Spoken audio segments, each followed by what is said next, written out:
영화 시작합니다. 대천시의 어느 시골 마을, 추인의 대천시장은 태수의 장례식에 왔습니다. 사람들의 열렬한 환호를 받는 추시장, 가까운 사람들과 막걸리를 마시다가 남편을 잃은 화자에게 인사를 하고 예를 갖춥니다. 그런데 갑자기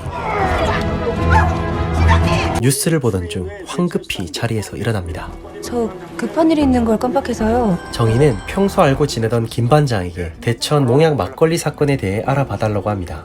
너 절대로 여기서 벗어나지 못해요. 절대로. 왜 이렇게 싫어하는 걸까? 그나마 의지했던 엄마조차도 정인을 외면합니다. 급기야 극단적인 선택까지 했던 정인은 부모님 몰래 야반 도주를 하게 됩니다. 그렇게 연을 끊고 살다가 성공 후 처음으로 집을 내려갑니다. 그렇게 두 모녀가 오랜만에 만났는데요. 누구셔요? 놀랍게도 엄마 화자는 정인을 알아보지 못했고 장례식 때의 일도 전혀 알지 못합니다. 바로 이때 농약 막걸리 사건의 유력한 용의자인 엄마 화자는 심각한 치매 환자였습니다. 정희는 자신의 집이자 사건 현장에 왔습니다. 정희는 현장 보존 상태가 엉망인 이곳에서 잊고 지냈던 장애가 있는 동생 정수를 만납니다. 정희는 엄마 화자의 재판을 보고 있는데 화자의 변호사가 제대로 변호하지 않는 걸 보게 됩니다. 결국 구속되는 화자. 여보, 우리 정수 밥 좀 챙겨줘요. 정인이지?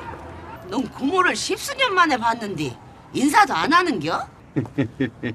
만나 뵙게 돼서 변호사님, 지금 변호를 하는 겁니까 마는 겁니까?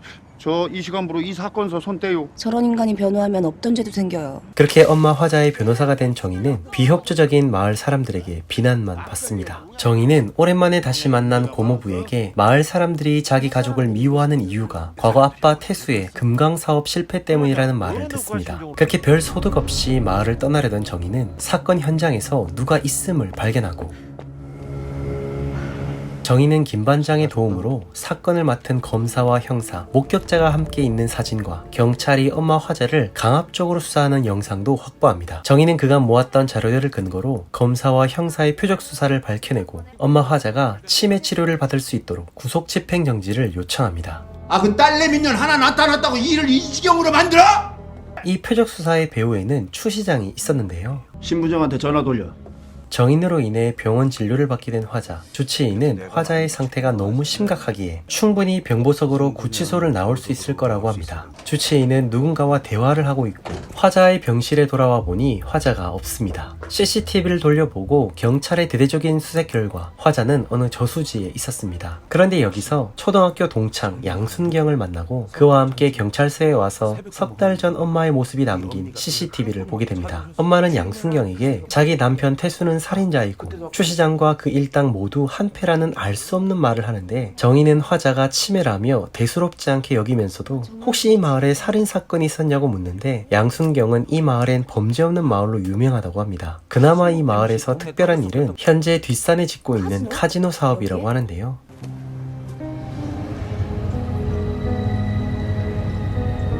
추 시장의 명령으로 화자를 다시 구치소에 수감시킨 신검사, 추 시장의 사랑을 받습니다. 정희는 처음 엄마의 변호를 맡은 변호사를 찾았습니다. 제가 시방 많이 바빠요.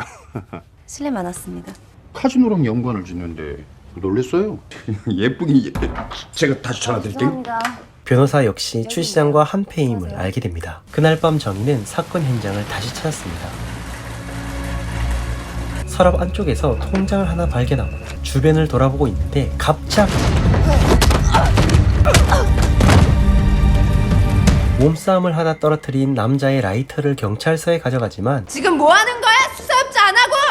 한편 추 시장은 신검사에게 자신의 뒤를 캐고 있는 정인을 처리하라고 하는데요. 농약 막걸리로 사망한 또 다른 피해자의 조문을 왔습니다. 이때 폰으로 사진을 찍고 있던 동생 정수에게 신검사가 접근하여 폰에 있는 사진들을 가져가 버립니다. 지금 뭐 하시는 겁니까? 홍성지청 신철민입니다.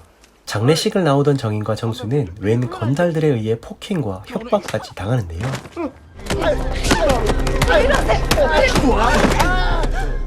신검사는 정수의 휴대폰에 있던 사진을 근거로 화자를 범인으로 몰아가고 급기야 자폐성 지적 장애를 가진 정수를 다음 재판의 증인으로 세우려 합니다. 얼마 후 다시 열린 재판에서 신검사는 그날 찍힌 CCTV 영상을 보여주며 주전자에 막걸리를 넣은 사람이 정수 외에 다른 사람이 있냐며 집요하게 묻습니다. 크게 당황하는 정수의 반응에 아수라장이 된 법정.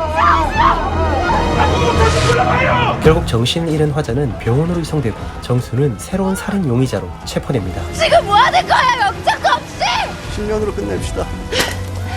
검사면 검사답게 혀 제대로 놀리세요. 변호사 회유했다고 고소할 수 있습니다. 두고 보세요.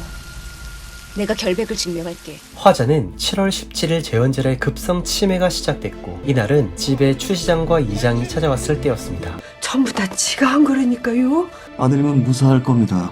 신 검사에게 회유를 당한 엄마는 정인의 앞에서도 자신이 범인이라고 말합니다. 지금 이 상황에서 아들 걱정밖에 못해? 나 정말 누군지 모르겠어? 내가 누구야? 나는 당신...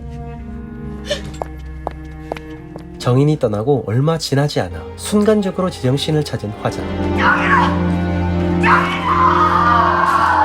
정인은 양순경의 연락을 받고 경찰서에서 사건 현장에 숨어있던 범인을 보게 됩니다. 그런데 갑자기 신 검사가 나타나 범인을 데려가고 밖에서 기다리던 두 사람은 검찰이 범인을 빼돌리는 수상한 상황을 목격합니다. 양순경은 범인의 뒤를 쫓기로 하고 정인은 그를 태웠던 봉고를 쫓아갑니다.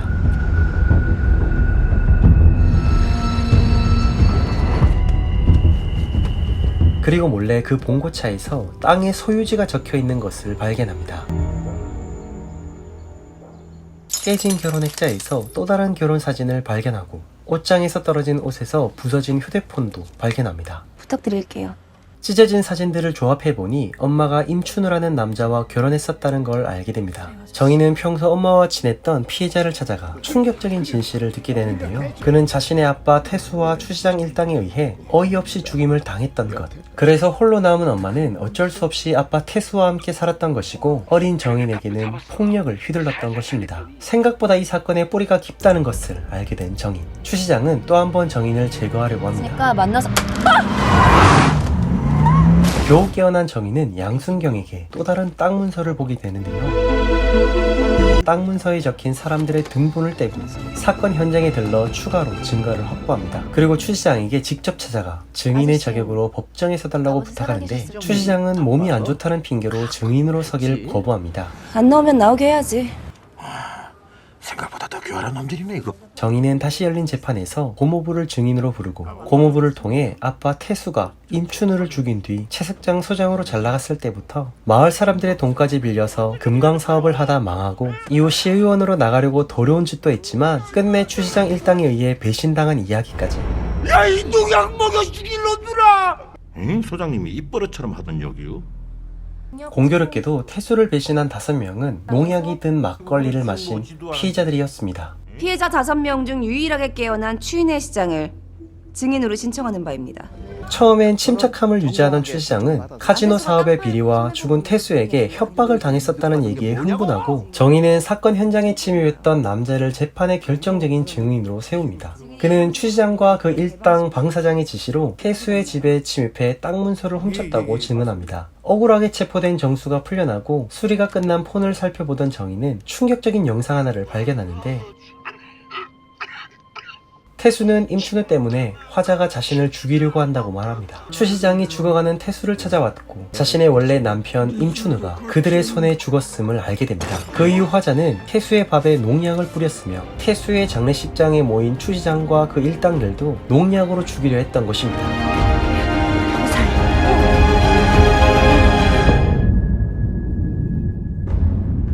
임춘우 때문에. 그리고 이 과정에서 정인은 자신의 진짜 아빠는 태수가 아니라 임춘우라는 사실도 알게 됩니다.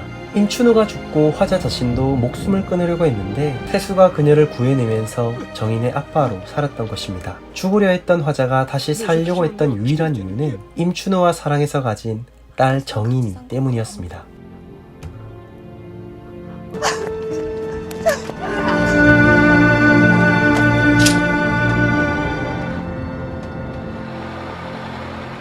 드디어 모든 상황을 알게 된 정인. 이때 화자는 기억이 잠시 돌아오는데요.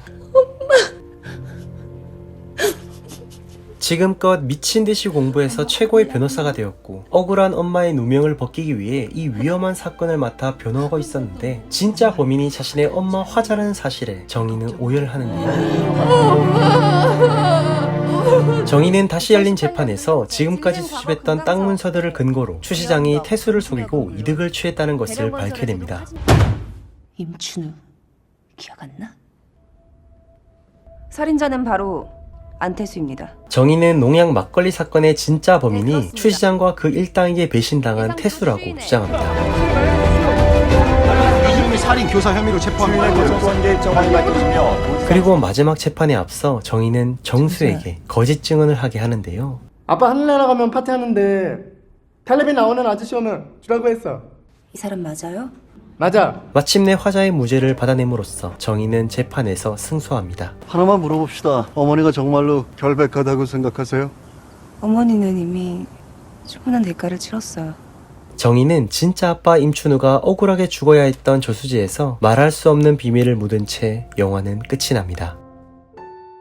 2019년에 개봉한 이 영화 결백은 명배우들이 보여주는 최고의 드라마이자 미스터리 스릴러 법정 추리 영화입니다. 신혜선이라는 배우에 이끌려 보게 된 이 작품은 사건을 파헤쳐가는 과정도 몰입감 있게 보여주었고 숨겨진 진실 속의 이야기도 너무 흥미로워서 개인적으로 엄청 재미있게 봤던 영화입니다. 사람의 잘못된 욕심이 지나치면 얼마나 무서운지를 저는 이 영화를 통해서 크게 느꼈는데요. 누군가의 잘못된 욕심으로 인해서 한 불쌍한 가정이 파괴되고 그 인생 전체가 무너져 내리는 모습을 보면서 엄청 마음이 좋지 않았습니다. 결국 그 악한 자들은 가장 비참하고 허무하게 자신이 한 일에 대한 처벌을 받게 되기는 하지만 피해자들의 흘러간 시간들은 다시 돌아오지 않으니 영화가 끝난 뒤에도 저는 한참을 멍하니 앉아 있었습니다. 우리가 살아가는 이 세상 어느 곳에나 누군가의 잘못된 욕심으로 인하여 고통받는 사람이 없기를 간절히 바라면서 영화 결백이었습니다.